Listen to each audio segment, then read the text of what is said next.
Welcome to another episode of the True Beast Podcast, brought to you by xdog.com, where you can find the world's greatest health enhancement harness for dogs, the X-Dog Fitness Vest. Exercising your dog has never been easier or more convenient or effective than with the X-Dog Fitness Vest. Be sure to check out xdog.com if you want to level up your dog's life. And today, we finally about to shoot another episode, right? I don't know what episode we're on, but we've been shooting pretty heavy, and you've been out in California, huh, Trevor? Yeah, man. Yeah, it was a journey. Yeah. Well, today, while you were gone, I kind of started doing these different posts on social media, and they got a lot of traction, and it kind of brought up some topics that I wanted to talk to you about, like, for example, like OG trainers and versus new trainers, right? Yeah. The lack of people being courageous when it comes to being able to offer their ideas and visions online due to maybe they're afraid, of what people may think about them, and the current state of cancel culture and how to actually leverage it, right? Because there's ways to leverage it now. I think there's a lot of different things that are going on right now where I'm looking at it and I'm kind of understanding it, especially like on the influencer side and how they're utilizing drama and the potential possibility of two friends eventually becoming controversial against each other to leverage viewership, and people are fucking buying into it, and I'm like, damn, this is genius marketing, right?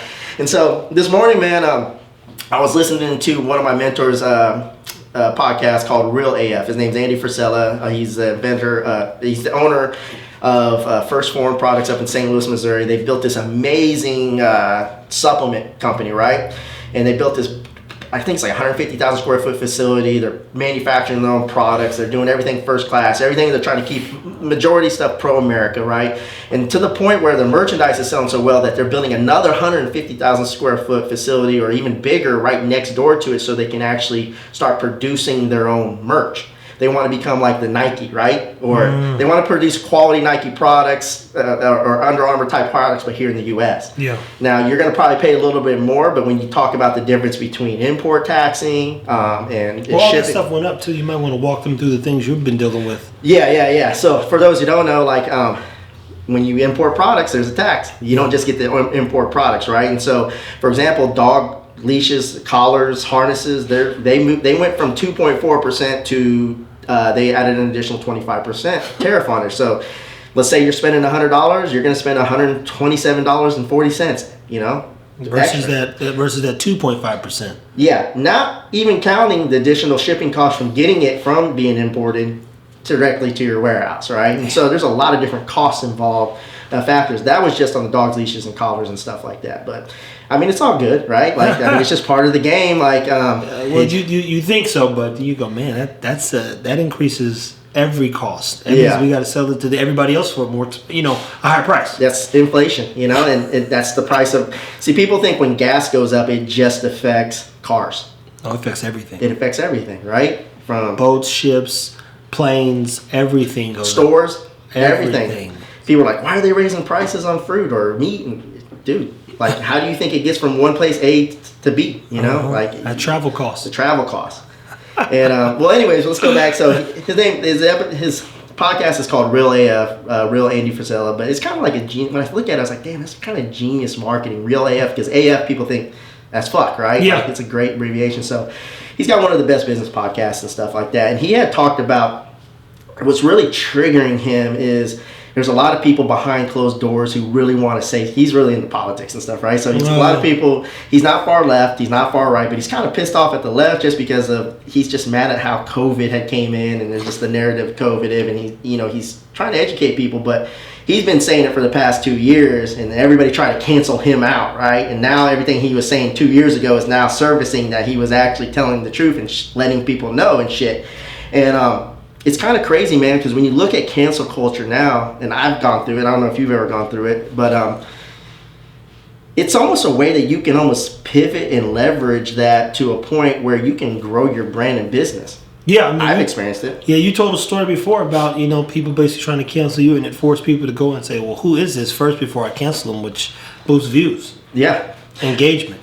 And, I've actually seen this online, too, where I really want to kind of help them out, but I was like, no, I got to stay out of this shit, because there's a couple that had a training company together, right? And they end up separating. They end up going through their whole thing. And you got one person who's like saying, don't follow this account. They built this account together. And this account probably, I don't know, has maybe like 55, 60,000 followers on there, right? Yeah. And one person ended up winning. The other person doesn't own it anymore, right? So this individual swept it, like wiped it all out, and is rebuilding it, right? From it was initial called this company, now it's called this company, and then you got this individual over here who is spilling all the beans, putting it on, Kanye West. Stop following, and it's starting to bring awareness to it. And yeah, that individual may lose a few hundred followers, but now it's developing in my opinion, I feel like it's developing that brand because no one heard of that brand. And now everybody who never heard of that brand now hears that brand. And what do we always say? You always got to have an enemy, right? Absolutely. In order to grow, you just got to be right versus left. Black versus white, good versus evil. Every sporting event there is, from individual sports, from boxing or combat sports to teams, it's always a versus. It's the biggest sell. Got to be an antagonist. You got to be an antagonist. What's your thoughts on that? I agree. I go more on the left side in terms of like good and bad energy can't be created nor destroyed. So for there to be a heaven for people to hope to get to one day, there's got to be a hell. And there's no absolute truth. And if there was an absolute truth, then everybody would do exactly what you're supposed to do. But there's nothing definitive in life other than the fact that one day you're going to die. So we all need an enemy to be better. And sometimes we are our own worst enemy. Yeah.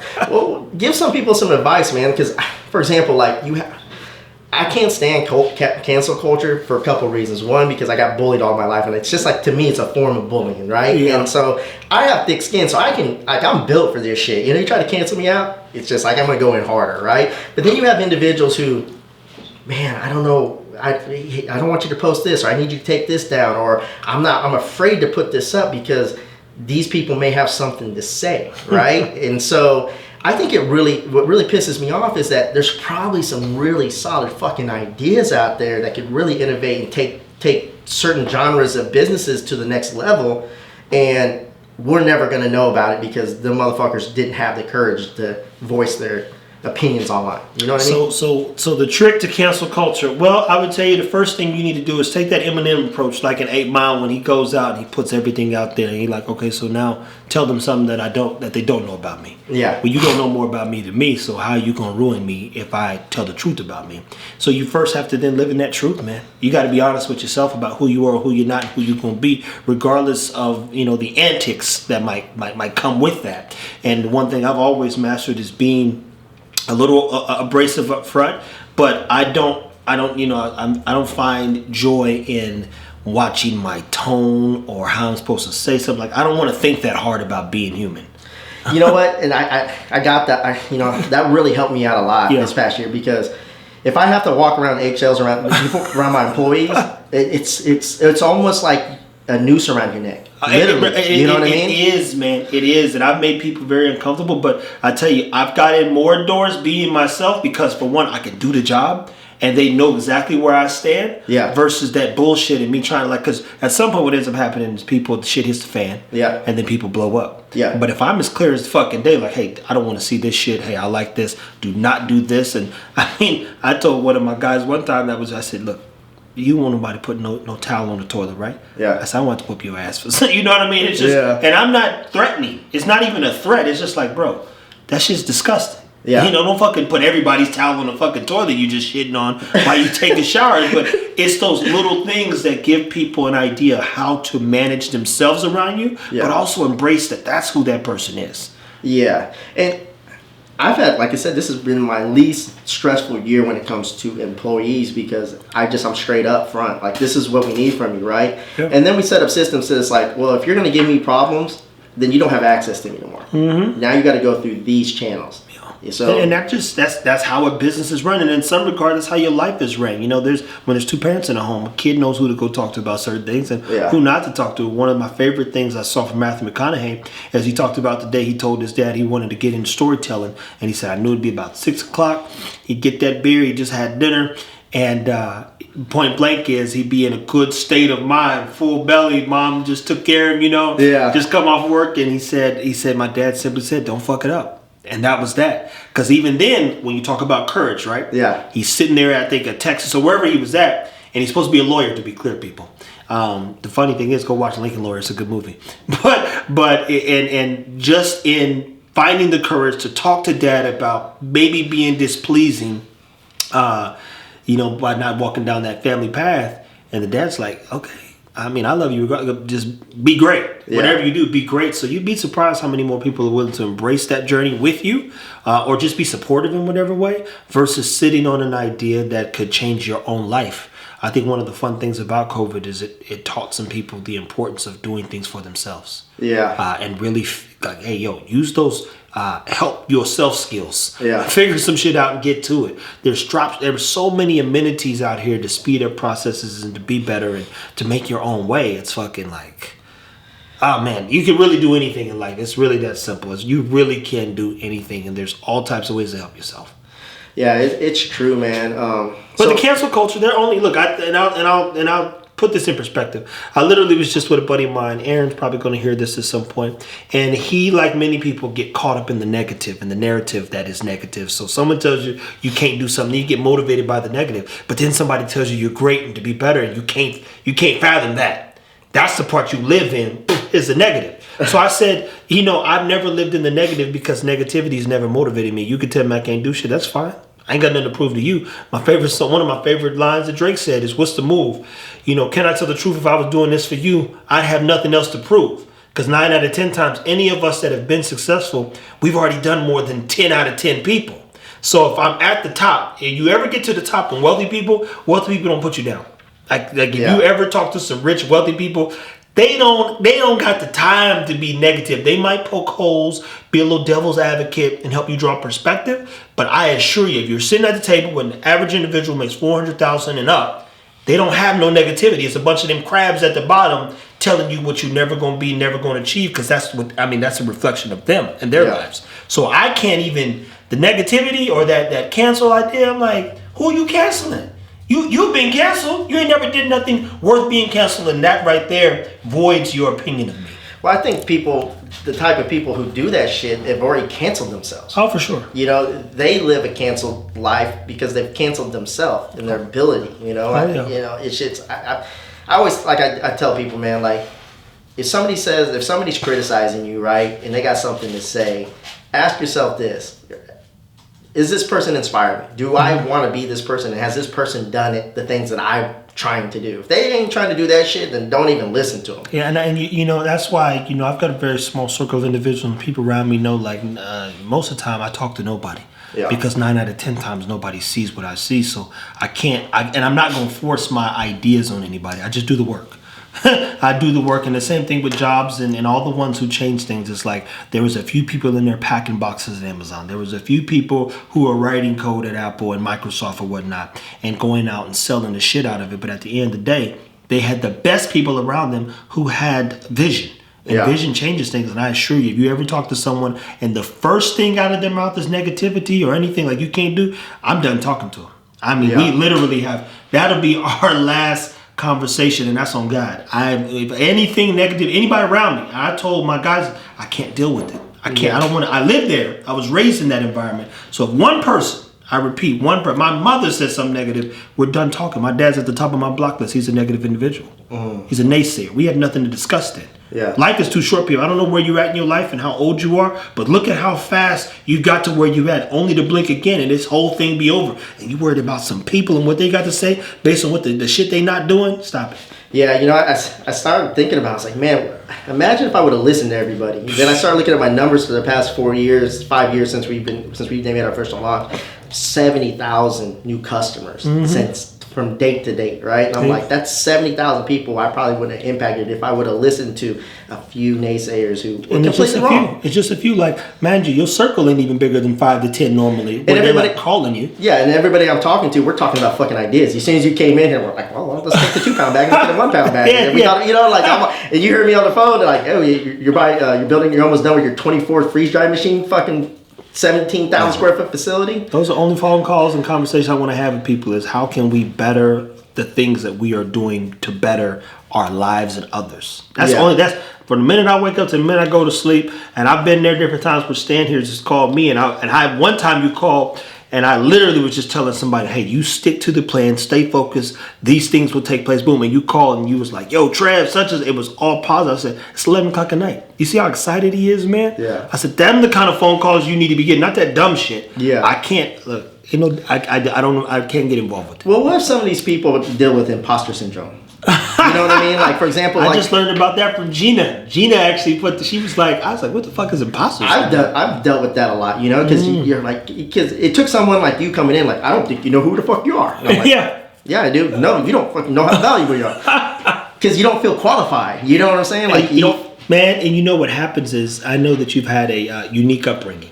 Yeah. And for those people, you know, I watch The Devil in All the Details. So one of my shows I enjoy is it's Undercover Boss. Yeah. And when you look at the less fortunate and just men in general, black men, Asian men, Hispanic men, when that guy or that boss says, hey, I'm going to give you $20,000, here's a car, here's a trust fund, they go, man, I don't even know what to do. It's like the people who don't come from greatness don't know how to embrace the greatness, the great person they are. So we automatically don't assume or presume, for that matter, that we deserve to be worthy or worth something. Mm-hmm. And I go, I never thought that, but I also never pushed past, because I'm like, I don't need these things. Yeah. So now, you know, even working with you, I'm like, we need it all. Yeah. I'm on that yay shit. Like 7 minutes. That ain't no money. You know, we need it all, because people like myself, well, all we're gonna do is help others. Yeah. That's it. But that worthy thing, that imposter, it makes sense, because again, nobody told us that we were good. Yeah. Nobody told us that we were great. Nobody told us what we can be and really showed us the path. And if they did say it, there wasn't a plan involved. And one thing I know about some of my well-to-do, other, like, straight up white folks, to be clear, my buddies of mine, when I was in high school, and a buddy of mine, grandpa gave him a credit card to use. So he's already building credit right. And mind you, I know this today, but I remember him saying, hey, Scott, could you not spend $2,200 on the credit card bill? And in my head, I'm like, who the fuck spending $2,200 on anything? Yeah. If I did that, I'd be dead. Yeah. But Grandpa was a self-made millionaire. He passed down some wealth, and the real wealth comes from the knowledge that person has, the experiences, and then putting them in position, aka nepotism, which is not a bad thing if somebody's walking you through a funnel to be successful. And some of those people go on and do their own things, like, Dad, I think I want to do this. But guess what? They have the know-how. Yeah. They understand supply chain. They understand product development. They understand interior design. They understand customer service. Yeah. They understand managing people. Yeah. They've watched this happen for 10, 15, 20 years. And we weren't given the handoff. We weren't given that hey, go be great. We were like, well, fuck, what do we do? Mm-hmm. I remember the first time you think to yourself, you go get an apartment, they say you're like, damn, I just thought I needed a job. You got no credit. What's credit? Yeah. We go back, so that imposter syndrome, I've heard it get the best of a few people. But well, the problem, say like people, like some of the highest, most individuals that you know, like for example, like Steve Jobs and Joe Rogan and all these other people, like some very influential type people go through it all the time. Bro, all the time. And a lot of time it's because you get they let that noise in. That noise, that outside noise, that society noise. Yeah. But you got to stick to the plan, people. When you put a plan and you're clear about your identity, it makes it easier to deal with the bullshit and the good shit and the real shit. And the real shit is, as Steve Jobs said, the customer's not right. I don't care what they want. This is what they're going to get, and we're going to make sure it works. And guess what? It still works to this day. I mean, Apple is far superior than Samsung, in my opinion. But it's not even, look, just from a business standpoint, look at the numbers. They don't lie. Yeah. They don't lie. Now, Google's not bigger than Apple, and Google's the one who owns basically Android, which is the way in which Samsung distributes its phones through that Android operator. We're getting to the point where search engines, you can't even hardly trust them anymore now. They're just, it's kind of crazy. Like the misinformation that's getting put out there is just bananas. It is crazy when you have to look. And I always read up to 5 resources anytime I Google something, just to be safe. Yeah. I get to the point where I'm actually, is this a clinical study? And I follow it and I make sure that it is actual a study that's been, recognized by the government as an actual study. Absolutely. So I don't know what, how to tell people to better manage. I'd say the first thing is just better manage the people in your life. So how do you get someone, what would be your advice when it comes to how can they develop some fucking balls, I guess, the best way to put it is they need to be around somebody like me. And I'm not at access. It's just that simple. I can't put a perspective on it, because even here, where I've said that from day one Yeah. to you, and I see it in others, and I say the same thing, and it kind of catches them off guard. Yeah. But it's like, that's what I believe, and I normally am pretty right. And I don't tell, if somebody else like, nigga, you ain't shit. Yeah. You know that, and that'll be the case, and I'll walk off there too. But I would say it's you need better settings. That's just why Dan Pena and the famous saying's been said for centuries now, probably years at least. Show me your friends and I'll show you your future. Yeah. If it's 5 of you sitting around talking about nothing, then nothing's going to get done. Well, I'm a part of a few mentorship groups, right? And I see, the majority of the individuals who are super successful, I don't spend a lot of time in those Facebook groups. I use them as a resource. But then you have individuals in those resource groups that are just constantly posting and posting and posting. You can tell by the shit that they're posting. It's kind of like, you're utilizing this incorrectly. You're spending way too much time on social media. You're diminishing your value. Yes. You look somebody who needs attention and needs something to do, and you don't have nothing really going on. Yes. Yeah, and you're kind of like one of those success zombies. The person who goes to all those events and all, you know what I mean? Like, because anybody who's actually doing something really doesn't have very much time to spend on social media. I'm trying to tell you, man. And mind you, even when I get on there, sometimes, like I said, I'll post back to back because if I get on there, then I'm supposed to share something. Yeah. And I have a lot to say, a lot to share. That's a great rule of thumb. Tell people that rule of thumb for you. Yeah, it's one of those things where social media can get distracting, and ask yourself this question even when I'm scrolling. What am I looking for? Yeah. What is it that you're actually looking for? So on TikTok, I always try to find something entertaining, which I'll save and I'll post in my story because I like to laugh and I enjoy good humor. Mm-hmm. And then there's crazy stuff on TikTok that's motivational and educational. Yeah. So I always save that. A lot of shit is recycled too. People don't know that, Oh my God, and it's just one place, the next place, and the next place. It's the same shit said over and over and over again. So you have to find the right pages even for that to entertain yourself. And then, on average, you post 2 to 3 times a day, at least on the TikTok itself. And then, now we've gotten to the YouTube space as well. So we're recording, posting, pressing play, shooting, and doing all the stuff we're doing. And this whole year is going to be based on production. Yeah. How much stuff can we produce in content that betters ourselves and others? Yeah, now that's one of the things I think people make the mistake is that when they post something, they think that the whole world hears about it. But when you actually look at it, I mean, if yours doesn't have hundreds of millions of views, you can repeat and say because it may reach someone who's never heard it before and become extremely valuable. Mm-hmm. You know what I mean? And a lot of people, they just like, well, I already said that, and they don't post it. But a lot of this shit is all rinse and recycle, man. Like, you got to do the work, right? Like, at the end of the day, there's no avoiding the work at the end of the day. So, all right, so let's go into. So I did this one video on TikTok because, like everything I kind of do on social media, some of it has to do with just me talking to myself, right? And like making sure that they're your own affirmations in a sense. My own affirmations. I'm reading, learning, and then I'm sharing it. So, you learn it once, right? You teach it, you learn it twice, you know? And so it's one of those things where I kind of do it. And then I got a bunch of people who actually follow like a lot of those posts end up, I look at them, they're all entrepreneurs. And I don't track millions of likes or even hundreds of thousands of likes, but the people who are liking my shit are quality people. Yeah. And that's what I'm trying to build over time, right?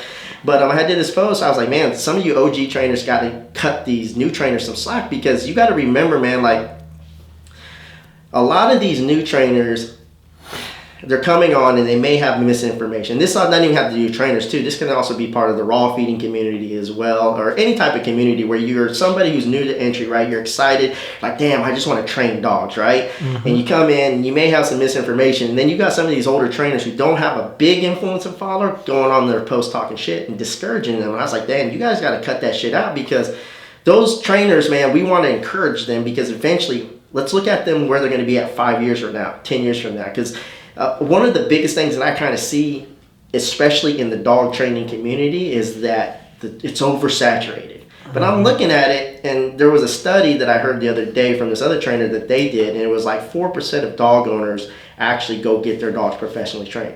Well, when we think about 4%, when we talked about that survey about obese dogs, right, and when we say 54%, that's equivalent to 50 million dogs. So let's just look at 100 million dogs, right? Out of 100 million dogs, only 4 million dogs are actually going to invest into dog training, right? And so we need these younger trainers to be influential, right? Because it's not oversaturated. The people who are saying that it's oversaturated are technically you're under influencing, in a way, right? And so they'd rather invest time into demoralizing somebody, than to like build them up. So for example, like let's say you're a new raw feeder, right? And you're like, hey, can I feed these? And it's like late quarters, and then you got fucking 20 motherfucking experts, social media experts going, don't fucking feed late quarters and blah blah blah, and this is the best way, right? And you're like, fuck, I really want to get into raw feeding because I hear there's so many benefits, but I can't even ask a fucking question without getting fucking hammered. Mm-hmm. What's your thoughts on that?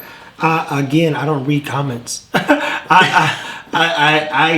There's a certain level of noise. What advice would you give to the people though, as far as just like these OG trainers, man, who may not have influential power to make it to that next level? I feel like a lot of them are just angry because they don't have the answers, so they rather spend time criticizing than to actually, building their brand. I've heard a celebrity say this once that, he wishes, for instance, he could have the Kevin Hart money.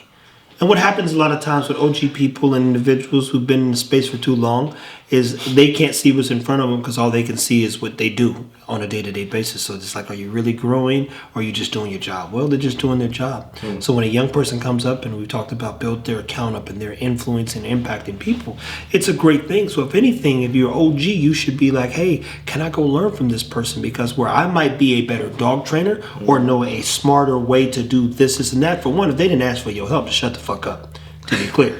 Like, if I ain't asked for you, like, bruh, fuck off. to say the least. Your first curl in the gym, your first time you bench, it don't look as pretty as the 1,000th time you do it, but it just repetitions, right? And most of the times there's not a process. So where's the process? For one, somebody might have just got a dog. Well, guess what?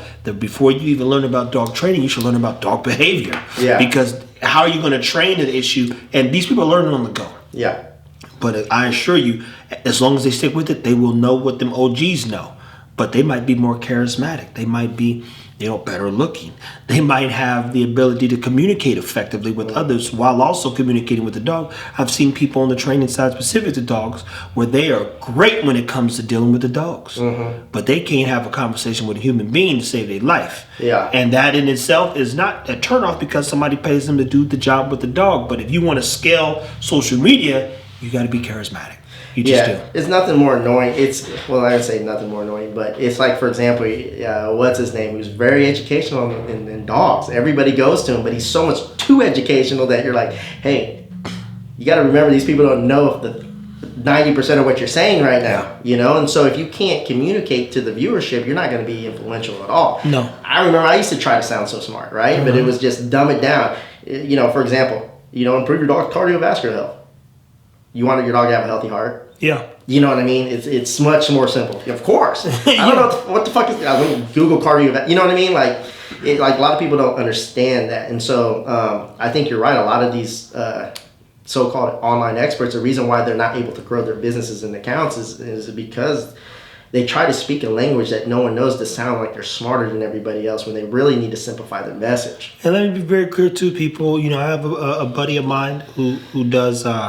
He's got a decent following, and we know him, and he's building his dog business. Yeah. So whereas he has a charisma, he needs business acumen. Mm-hmm. So then you go to his other guy who I said, see what he's doing. He's got, let's say, 3,000 followers, but he's doing $3 million. Yeah. So your social media is not a reflection of your ability to do business either, just to be clear, people. Yeah. So don't get caught up in the noise of rhetoric. Well, I'll tell you right now, that's me, right? Yeah. Like I got 6,000 followers on my personal Instagram, but since we launched the vest, we've done well in well over 8 figures. There you go. But then you have people with millions of followers that probably generate $100,000 a year. And Floyd Mayweather said it. He says, "Look, I'm not here to be liked." He said, "I fucking what did he say? There are people with 2 million followers who don't have $20,000 in their bank account." Yeah. So do not get confused. And Amazon's a prime example. Years ago, when the stock market crashed, the stock market was not a reflection of their books and what they were doing financially. He said the stock wasn't our business, and our business wasn't based on the stock. It was based on doing business. So before, in my opinion, you even worry about what's going on social media, make sure you have a sound business plan and you're executing that every day, and that your bills are paid and you've got some profit. And then whatever somebody says, at the end of the day, they ain't at the bank with you on Monday morning. Yeah, and profit is everything. It's not how much you make. You can make fucking $10 million a year. How much you can keep. It's how much you can keep. You can be making 10 million a year and you spending 11. You're a million in a hole, right? Every fucking year, bro. That experience, man. There's been experiences like that that's helped me out a lot. You know? Man, you like, boy, you living above your means. Way above. And it happens, man. So look, there's so many dynamics to this thing, and unfortunately, some of you guys are associating business and business planning, business. Listen, people. Sometimes our topics get a little bit longer. We don't want to cut it just at 30. If we're really rolling, we keep this thing going. Therefore, at the end of our YouTube, you will see, hey, jump on the links listed below. Follow us on Spotify, sure, Apple, sure. Where else? Google, wherever else you guys listen us at. Yeah, wherever we're listed at, and continue to follow and listen to the show, whatever we're talking about. Hopefully you enjoy the topics. Stay tuned. Appreciate you guys' support. Yeah, and as always, man, leave us a comment, subscribe, share. In the comments or in the reviews, also, leave us some topics that you would like us to discuss. We don't hold back. So if you want us to talk about something, be sure to leave it there. So as always, Team X Dog Strong.